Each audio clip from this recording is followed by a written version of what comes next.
luar biasa ini ya, Bu Regina. Meskipun materi singkat begitu sangat insightful sekali gitu ya, dan itu terasa gitu sampai saya mendengarkannya gimana ya, sampai nggak berkedip kali ya kalau boleh dibilang Begitu gitu. ya Pak ya. Iya. Dan ini kalau saya rasa memang mungkin karena Ibu Regina ini sudah mempraktekkan dan merasakan energi yang keluarnya itu terpancar gitu waktu menyampaikan. Puji Nah, jadi Tuhan, alhamdulillah. sahabat-sahabat Gema Kebijaksanaan mungkin boleh juga kalau Anda hari ini ya merasakan banyak kesulitan hidup, banyak hambatan dalam hidup Anda perlu belajar untuk ikut workshop memaafkan ini. Nah, betul. Saya rasa itu adalah cara yang paling bagus untuk membangun hidup Anda gitu ya. Oke, dan saya mau juga mengucapkan hari ini sangat saya mendapatkan penghargaan karena ada guru saya juga di sini, Bu Regina Oh yang ya, hadir. siapa Ada itu? Bapak Hermanto Kosasi, seorang trainer EQ di Itu Indonesia. juga guru saya, Bapak. Halo Pak Hermanto, selamat malam. Senang Mana nih Pak banget. ini ya? Dan Selamat malam semuanya. Salam hormat Pak Senang Hermanto. saya bisa ikut. ya, senang bisa gabung. Dan di sini juga ada satu teman juga dan beliau juga pernah hadir untuk ngisi Coach Arida. Dia seorang coach mindfulness. Nah, malam Coach Arida. Selamat malam Coach Arida. Ya, Terima kasih sudah hadir. ya, thank you. Halo. Ya, ini senang banget tadi denger Mbak Regina aja udah happy. Udah bikin happy. Kak Arida. Ini bisa kolaborasi nih sama Coach Arida. Iya, betul. Oke. Baik, teman-teman kalau ada pertanyaan silakan di chat, tapi sebelum itu ya saya tanya dulu ya, sambil menunggu Anda mau tanya ya saya tanya dulu. Nah, boleh. Bu Regina bilang bahwa kita itu harus melepas gitu ya, segala amarah atau apa begitu ya. Nah, saya ingin tanya nih Bu Regina, bagaimana cara kita melepasnya? Karena nggak semua orang tuh bisa mampu untuk melepaskan di mana kondisi dia lagi sedang mungkin ditipu orang atau disakiti orang. Gimana dia cara ngelepasin itu, Bu? Yang ada dia mungkin makin kesel gitu loh. Orang udah disakitin, orang dikecewain, gimana caranya itu, Bu Regina? Oke, ya. Seperti saya tadi sempat nyinggung sedikit sih ya, Pak ya. Betul. Seringkali di dalam kehidupan kita itu kan nggak baik-baik saja ya. Justru seringkali banyak banget tantangannya gitu ya. Ya ada yang ditipu orang, ada yang dicaci maki oleh atasan. Kayaknya heboh banget gitu kan ya. Nah ada yang dibully gitu kan. Nah dalam kondisi itu, ini berdasarkan pengalaman saya. Berdasarkan pengalaman saya adalah pada saat kita diperlakukan seperti itu, pastinya tidak enak. Pastinya ada rasa kesal gitu kan ya, amarah. Nah, biasanya yang saya lakukan adalah saya tidak langsung merespon gitu kan ya, dengan amarah juga atau dengan kesal juga gitu kan ya. Nah, satu prinsip yang saya suka pakai adalah kalau saya membalas dengan apa yang dia lakukan, artinya kan saya tahu bahwa itu tidak baik dan membuat saya kesal. Artinya kalau saya balas, berarti saya sama dong dengan dia. Itu yang pertama. Lalu yang kedua, yang saya pakai biasanya caranya adalah, kalau Tuhan itu kan selalu merancang segala sesuatu di dalam dunia ini baik ya. Baik adanya. Rancangan Tuhan itu selalu baik adanya. Walaupun caranya berbeda dengan kita gitu kan ya. Nah, karena rancangan Tuhan itu baik adanya gitu kan. Jadi percayalah bahwa kalau Tuhan kasih sesuatu yang tidak enak sama kita, itu seperti yang tadi saya bilang, itu adalah vitamin. Jadi kalau vitamin sebagai obat kan untuk kita menjadi lebih kuat. Nah, pada saat kita menelan vitamin atau menelan obat gitu kan ya, itu kan nggak kita pikirin dong. Obat itu nanti lewat tenggorokan, lalu masuk lagi ke sini, masuk lagi ke sini, masuk lagi ke perut, lalu di perut nanti diolahnya sama siapa ya gitu. Kan enggak ya. Jadi pada saat kita minum obat dari dokter gitu kan, kalau kita sakit gitu kan ya, nah itu pasti kita langsung telan, glek, dan kita yakin bahwa itu membuat kita sehat. Dan kita yakin bahwa itu akan membuat kita kuat. Jadi prinsip saya yang ketiga adalah yaitu gitu kan ya. Jadi Tuhan pasti berikan itu untuk kita menjadi lebih baik dan lebih kuat dan lebih hebat sebagai seorang pribadi. Begitu kira-kira Bapak. Oke, ya, oke. Terima kasih, thank you ya. Oke, sahabat-sahabat, mungkin Gema Kebijaksanaan yang hadir di sini, kalau ada yang mau tanya, boleh raise hand atau bisa di chat ya. Langsung kita, ini kebetulan kalau hari ini menurut saya, ini materi sangat penting gitu kan. Sederhana, tapi sangat memberikan dampak buat hidup sebetulnya. Jadi kita belajar sama orang yang sudah merutin memberikan barangkali itu berdampak juga untuk kita. Oke, ada yang mau bertanya langsung, Ibu Rini, silakan Bu Rini. Boleh Halo, ya, selamat malam Kak Rini. ya Selamat malam. malam Kak Deti, selamat malam semua. Terima Malam. kasih atas kesempatannya. Iya, saya tidak sedikit saja sih bertanya. Tadi Mbak Deti luar biasa yang disampaikan. Betul apa yang disampaikan tadi bahwa sesuatu yang terlihat sederhana, tetapi maknanya wow luar biasa. Ketampar-tampar nih saya kayaknya. Iya, yang ingin saya tanyakan Mbak Deti. Ya. Tadi kan ada yang disampaikan adalah cara agar kita terus bahagia. Yes, Ya. betul. Kenapa yang utama diletakkan di angka 5, urutan kelima?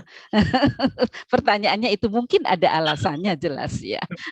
Oke, monggo silakan Mbak Deti. Oke, ya baik Kak Rini.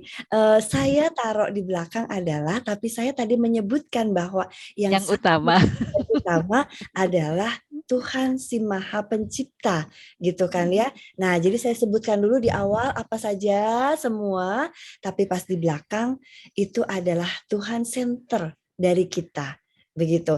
Jadi urutannya di belakang, tapi bukan kalau orang bahasa Sunda bilang bukan panderi, bukan yang paling belakang gitu. Justru yang saya taruh di belakang itu adalah itu senternya, kekuatan utamanya. Gitu Karini. Itu kalau orang Jawa bilang gongnya di belakang. Oh, betul itu. Gongnya gitu ya Karini ya. Iya, oke. Terima kasih Kak Deti. Monggo saya kembalikan ke host. Ya, baik. Terima kasih Bu Rini ya. Ini ada pertanyaan nih buat Bu Regina. Malam, bagaimana caranya bisa merasa nyaman dengan lingkungan yang hampir selalu membuat merasa tidak nyaman dan tidak damai? Seperti misalnya dengan keluarga yang suka mengkritik dan selalu mau mengatur setiap aspek kehidupan kita, padahal belum bisa mandiri atau berpisah dari mereka secara finansial. Mohon petunjuknya dari Sheila. Mungkin Sheila masih, Sheila ini masih mungkin generasi Z bukan ya? Atau Oke, halo Sheila. Boleh dong mau apa? Mau ngomong langsung juga boleh Pak Ari ya? Ya, boleh sebetulnya. Halo Sheila, salam kenal. Terima kasih juga sudah hadir di sini ya. Bahagia banget ketemu sama Sheila. Ya. Kalau sering menghadapi orang-orang yang ada di sekitar kita dan sering mengkritik gitu kan ya, nggak apa-apa. Gitu kan ya. Nah, orang yang sering kritik, orang yang banyak tidak setuju dengan kita, orang yang sering kali ngomongin kita gitu kan ya, artinya kita famous loh, kita terkenal loh gitu kan ya. Artinya yang kedua, mereka-mereka ini care loh sama kita. Kalau mereka nggak ngomongin kita, nggak bahas tentang kita, mereka don't care sama kita. Tapi pada saat mereka itu ngomongin kita, itu berarti mereka itu sayang sama kita, care sama kita. Nah, gimana cara menghadapinya gitu kan ya? Ya, tinggal kita terima aja seperti yang tadi saya bilang. Konsep teori penanya kita pakai gitu kan ya. Dia adalah misalnya dia saudara kita. Oke, dia adalah saudara kita. Saudara kita karena kita dekat, pastinya dia care sama kita. Nggak apa-apa, dengerin aja. Tapi kenapa ya kok ngeritik-ngeritik terus? Tadi satu, karena dia sayang. Lalu dua, kita tanya, ada masukan buat saya ya? Oke, masukannya apa? Iya kamu tuh ya, apa ngomong aja cerewet, kamu tuh ya, kamarnya belum rapi, kamu tuh ya, gitu. Kalau pakai tuh baju tuh rapi dong gitu kan ya. Tinggal sampaikan, "Baik, saya akan perbaiki. Terima kasih masukannya." Wah, dengan senyum ya, tidak usah sambil melotot, "Apa?" gitu kan ya. Nggak usah, rugi gitu kan ya. Dengan kita, dengan kita marah, dengan kita kesal sebenarnya balik lagi, vibrasi ke kitanya kan jadi kurang bagus. Nanti malah yang sakit kita gitu kan ya. Tapi kita, balik lagi tadi caranya ya, kita tidak menjadi korban, tapi kita adalah agen perubahan gitu. Ya, jadi jangan selalu menjadi korban bahwa aduh gue diprotes terus nih gitu kan ya. Nah, itu. Jadi konsepnya adalah tadi konsep teori PAINA bisa dipakai gitu kan ya. Lalu yang kedua adalah kita menjadi agen perubahan. Nah, lalu tadi saya kepikir selintas adalah pada saat orang memberikan banyak kritik-kritik sama kita dan akhirnya kita mudah terpancing, akhirnya relationship kita jadi kurang bagus. Nah, ini yang perlu diingat gitu kan ya. Pada saat itu kita perlu menanam bibit relationship dengan lebih banyak. Kalau kita mau punya relationship yang baik dengan saudara kita, dengan pasangan kita, dengan atasan kita, gitu kan ya. Kalau di sini Kak Ekoy masih ada, Kak Eba, Kak Santi masih ada, beliau-beliau ini yang selalu mengingatkan saya juga, gitu kan ya. Tanam bibit baiknya. Orang kasih kritik, kita tanam bibit relationship kita. Caranya gimana? Caranya berdoa, mendoakan orang yang mengkritik kita selalu, sampaikan kepada Tuhan, berikanlah selalu energi baik untuk mereka. Semoga mereka juga menjadi orang-orang yang menjadi berkat untuk banyak orang. Biarkanlah mereka menikmati kebahagiaan mereka. Kita doakan terus untuk mereka yang sering mengkritik kita. Begitu. Ya, lalu setelah didoakan, kitanya tanamkan bibit relationship kepada siapapun. Jadi coba untuk kita selalu bicara yang baik. Kalau kita mau bicara yang baik, berarti pikiran kita juga baik, hati kita juga baik, gitu ya. Jangan salah, Pak Hari dan juga Bapak Ibu yang ada di sini. Saya senang sekali sharing tuh kenapa? Pada saat saya sharing, itu adalah proses juga saya mengisi kapasitas saya dan mengingatkan saya, duk gitu kan ya, supaya saya diingatkan untuk, oh ya, saya masih harus lebih lagi gitu kan ya. Saya harus lebih menanam bibit baik lagi. Itu juga, makanya saya senang banget sharing adalah itu untuk mengingatkan saya juga ya. Jadi Kak Sela, nggak apa-apa kalau ada yang banyak kritik, kalau banyak yang kasih masukan, justru Kak Sela itu pribadi yang sangat disayangi oleh banyak orang. Begitu. Gitu kira-kira Kak Sela. Semangat ya. Jadi selalu lihat sisi positifnya lah ya, begitu ya. Iya, Dari betul. Nah, ini waktu kita nih rasanya nggak cukup kalau ngomong 1 Betul jam. ya. Oke, terakhir nih, barangkali supaya menjadi kunci buat kita semua nih ya, Bu Regina. Ya. Kan tadi Bu Regina bilang kita nih bahagia itu kan pilihan gitu ya. Betul. Nah, setiap hari kita bisa merasakan bahagia. Gimana mempertahankannya itu? Mungkin Bu Regina kasih kuncinya gitu. Kuncinya yang paling dahsyat itu adalah kita selalu bersyukur. Oke. Gitu. Jadi bersyukur, saya suka sekali membuat yang namanya gratitude jar. Jadi saya punya botol tuh, Pak. Punya botol ada di meja kerja saya, 1 botol gratitude jar, 1 botol lagi adalah botol berkat. Gitu kan ya. Nah, botol berkat ini saya selalu isi di pagi hari bangun tidur gitu kan ya.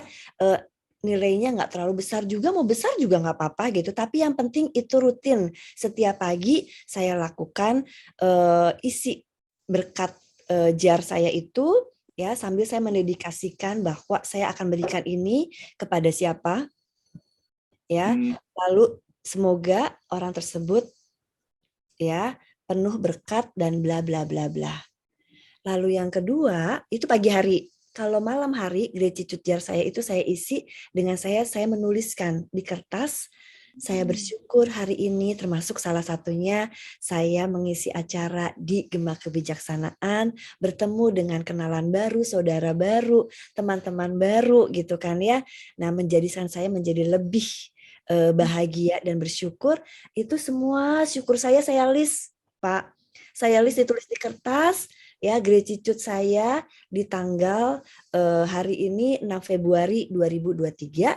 Setelah itu saya lipat-lipat dan saya masukkan ke dalam jar saya sebagai bentuk rasa syukur saya. Itu yang membuat saya terus bahagia. Oke, luar biasa.